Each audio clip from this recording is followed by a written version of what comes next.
Hey, what's up, YouTube? So today it's a conclusion video of the Kimberley trip. Hopefully you watched all the videos that has to do with the Kimberley trip.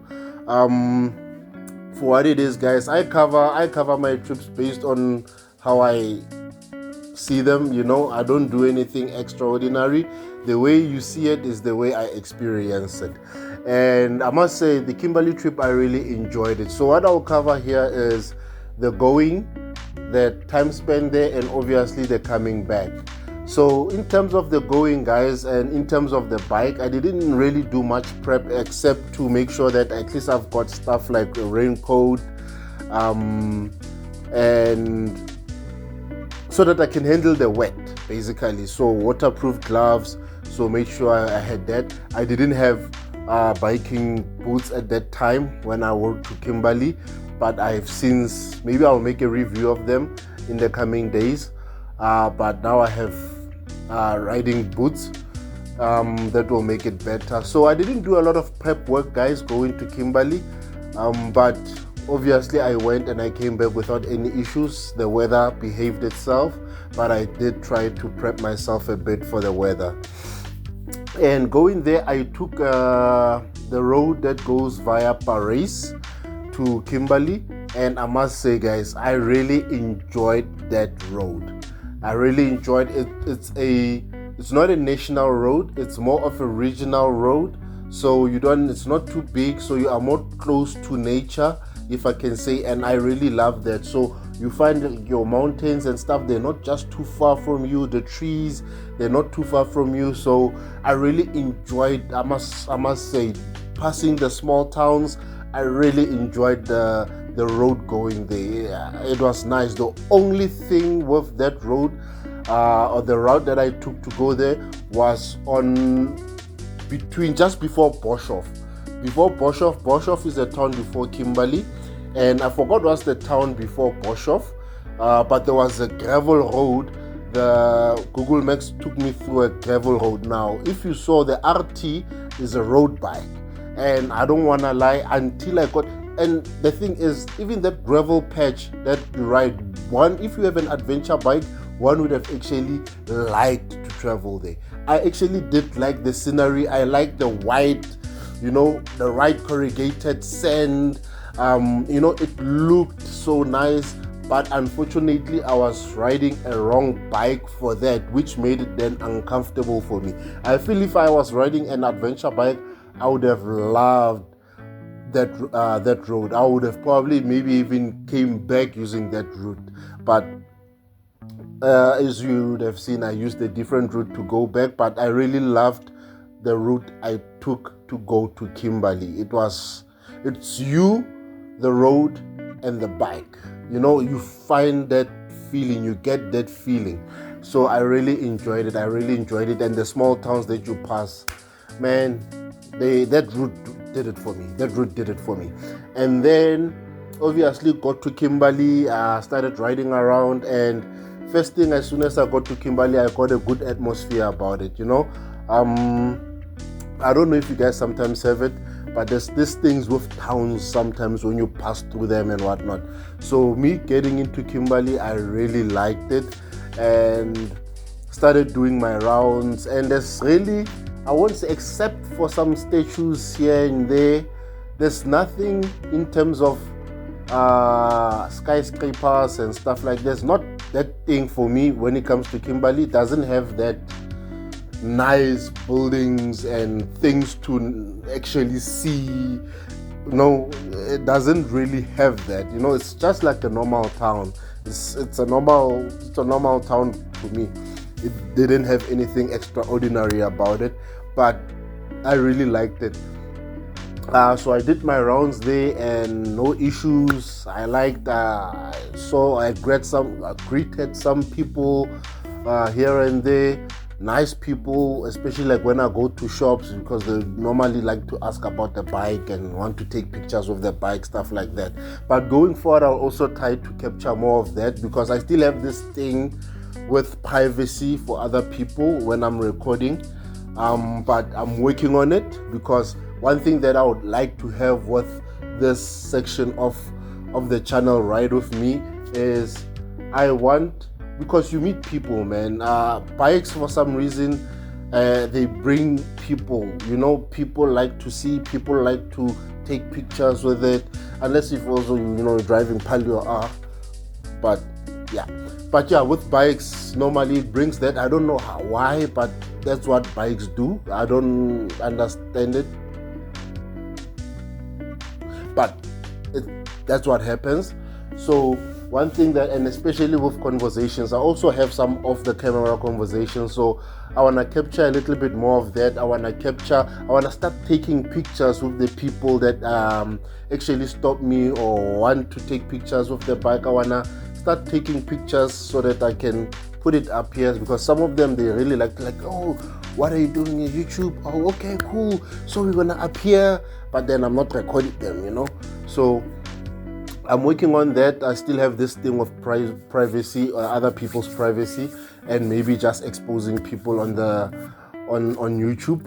So, but I'm working on that. Hopefully the coming videos or the future ride with me will have a little hint of that as well coming. But yeah, man, so the people, Kimberley, awesome. My place of stay, the cottage was okay. It's a decent place to stay, I don't think it's really ideal if you like a couple. You can obviously stay there if you're a couple, but ideally I don't think so, because it's so close knit. The next room is just here by your side. If they're talking in the next room, you can hear them. The pool, there's a small little nyana pool, and unless if you're on the roof, the room facing the gate, when you open, like where I was, when you open, you can just see people swimming and stuff over there.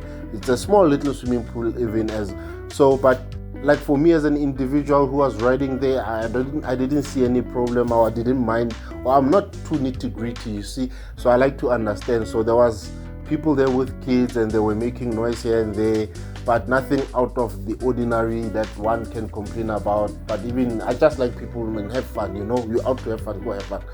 So I let it. So my stay there was okay. The place was also okay.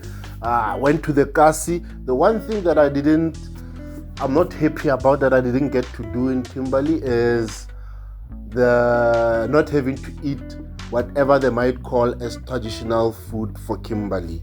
I was hoping, I did go to the Kasi looking for something, but I couldn't find. I ended up getting like a burger, or what did I get? Meat and rolls or something. These guys were selling meat and rolls still at the Kasi, but I wanted really a traditional meal, a traditional meal. I love traditional meals, that I can use my hands to eat with.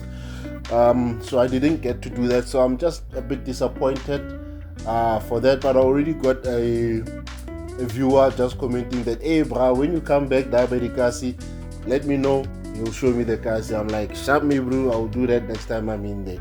So I like the Kasi. The Kasi also, I was getting a good atmosphere.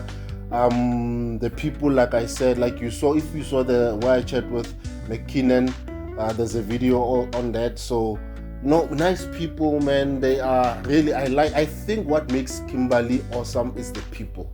They have the big hole and the diamond stories. Yeah, if you also into history and stuff like that, Kimberley you might find that extra fun with Kimberley.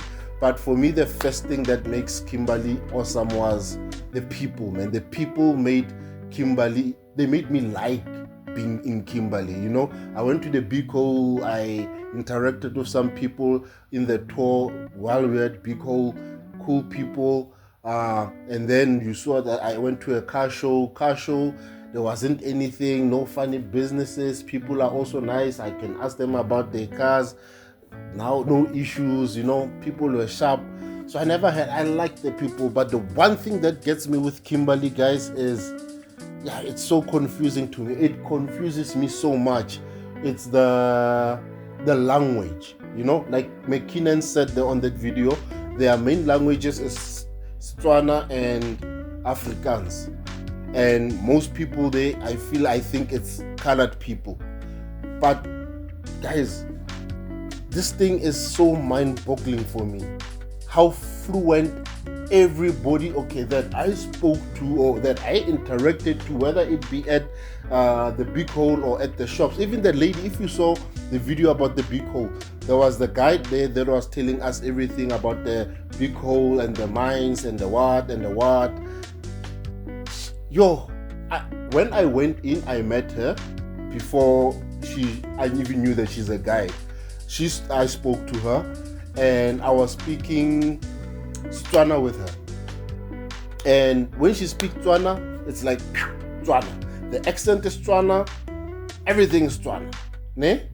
And then I heard her talking to, I don't know if it was a couple but some people, and she was talking Afrikaans, but now it's a colored Afrikaans. And with the Afrikaans colored accent. Like, that is the thing that's mind-boggling for me with Kimberley people.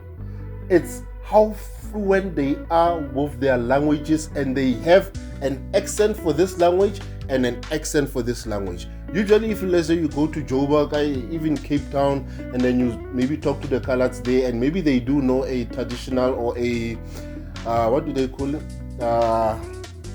I'm gonna just say black language. You can hear there is a coloredness in, even if they know how to speak your Tswana or Zulu or whatever.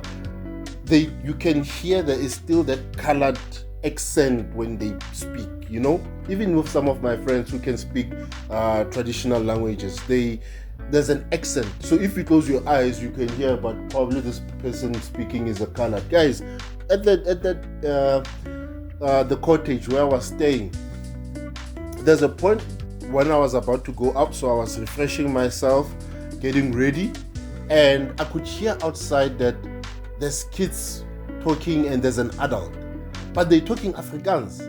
But I'm listening, and like you can hear, like, this is Afrikaans, there is no accent, like Afrikaans. And I'm like, probably it's the owners, because the owner is white of where I was staying, and I saw there was a kid. So I'm thinking, okay, maybe it's his kids talking outside, and maybe the mother or something like that. I go outside. Oh, guys, it's black people, Xhosa people. Black Xhosa people. I was like, what the hell? Like, literally, guys, while I was in the room, to me, it sounded like white people. I don't want to lie. It sounded like white people. And then I go out, and then I'm like, black people. I was like, yeah, no, I didn't expect that.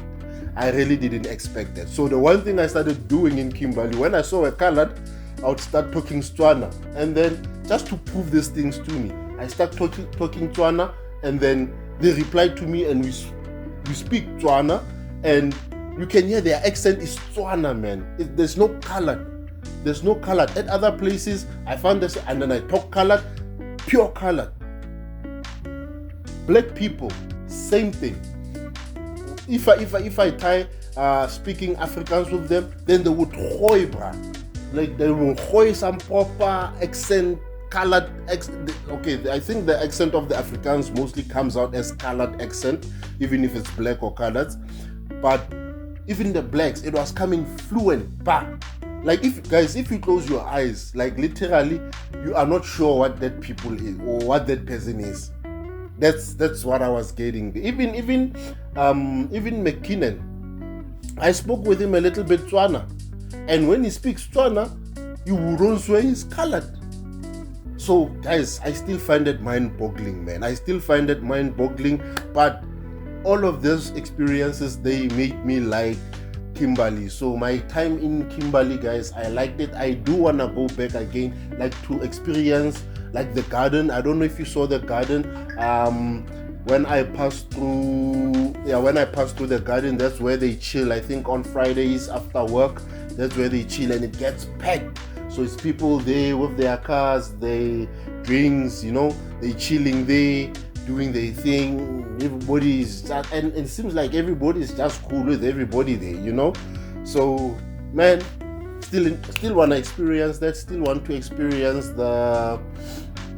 maybe the nightlife or the social gatherings therein, because I never did any of that. Most of the things that I did there, I was mostly alone.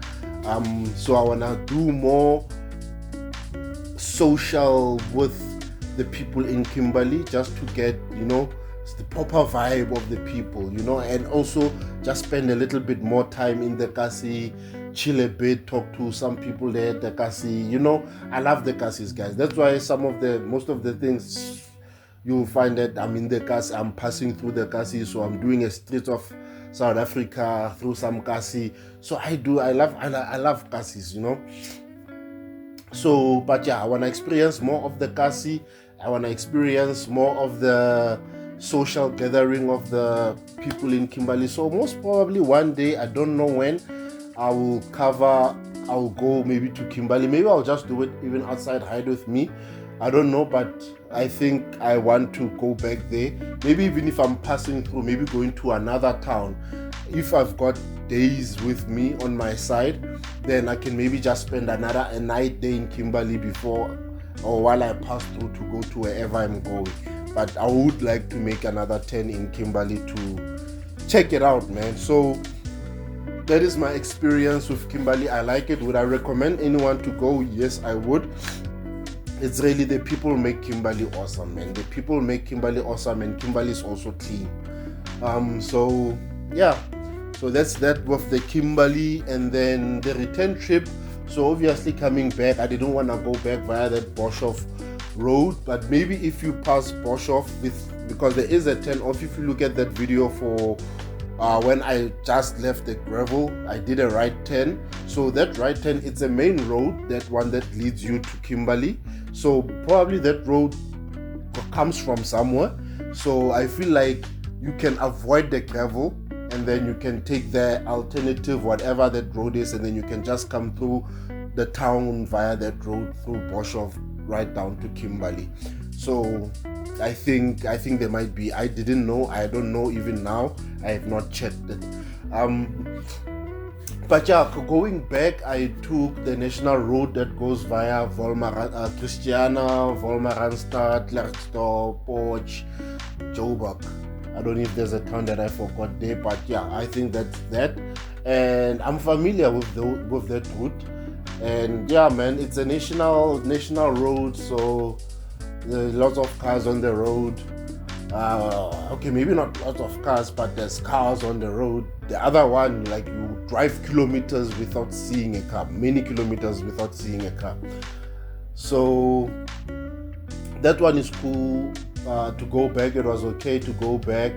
Your normal towns, that you'd pass, not as exciting and interesting as that other route, but yeah, you pass those, and then open roads. So it's not a bad road to take, and it's more a safer road because obviously there's people around. So if you get stuck or anything, you need help with something, you've got more chances to get help on those national roads than the road I took to go there. Because seriously, guys, there's portions where you drive for lots of kilometers without seeing a vehicle. And also, if I can just go back, guys, on the trip going back, going to Kimberley, on that gravel, because the spots when I was shaking so much enough, I just wanted to take a rest because your wrist got sore and stuff. So I took a rest, take some pictures, do an update video or whatever, and people would stop, man. I think 3 or 4 cars passed me, and only one car, I remember, just didn't pass, but they were like, while driving. Other cars did stop to ask, like, hey guy, are you fine? You see, you stop there, like, no, sharp, okay, sharp. So I just want to thank those people again, because it shows that Ubuntu is there, because at least people were checking up to just check if you're good, man, if you're good, or if you have any issues, to see how they can help you. So I did like that, and I appreciate that.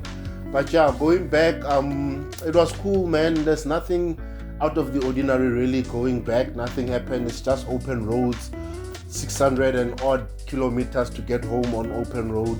And yeah, it was just the last part where me and this Amarok, we just enjoyed a fast cruise going back or on the way back. Okay, me on my way back, I don't know where they were going, but we had a nice fast cruise there. Probably they got me to Middleburg very quick, but yeah, we pushed that. So that was the only really exciting thing. And I also checked with these other guys on my road back when I got to Johannesburg, just after Poti. I stopped in a Sasol garage and I was speaking to these other guys for about an hour. So we chat. I wasted time. Let's not call it waste, but I spent time with those guys. We were chatting up a storm, chatting up a storm about my trip and future stuff. Like, okay, all of that. They were telling me about what they do and all of that. So that was cool. So those are really more the highlights. Me and the Amarok, or the RT and the Amarok, and the chat with those guys. Other than that, guys, it was just a smooth open road, nothing spectacular. Views are normal, everything is just far because it's national roads. So that was that, and yeah, got back home nice and safe, and yeah, now we're here, me concluding the trip. So yeah, guys, give Kimberley a chance. If you're thinking of going to Kimberley, I would support. Go there, man. Kimberley, the people make Kimberley nice, and if you're into history stuff, you can get that as a bonus on top. And yeah, man, yeah, I don't know, guys. Is there more that I can tell you? I can't think of it now, but yeah, I've been chatting up a storm right now. But next one coming, I'm heading to Richards Bay. I'm actually heading to Empangeni first, and then I will be heading to Richards Bay the Saturday. So I'm hoping to get to Empangeni early on Friday so that I can check Empangeni out and finish with it. I will be sleeping over at Empangeni because Richards Bay is a bit more costly in terms of accommodation. So I was able to get a little bit cheaper place in Empangeni. So I'm gonna spend a day there Friday, and Saturday morning head out to Richards Bay and spend the night there, or not the night, spend the day there, and then return back to Empangeni for my last night so that Sunday morning I can head back home. So Empangeni, Richards Bay, KwaZulu-Natal, I'm heading to you next. So if you're watching this video right now, if me and you, our connection is 100% right now, please, man, are you from that side? Comment to tell me what is there to be done there that I can check out, something with experiencing or sightseeing that can be done between Empangeni and Richards Bay. I do try to find out some of myself, but you know, there's sometimes hidden gems that only the locals know. So if there is and you're watching this video, please do comment with what you think I can do there or experience there by Empangeni or Richards Bay. But yeah, guys, on that note, there's really not much else to say.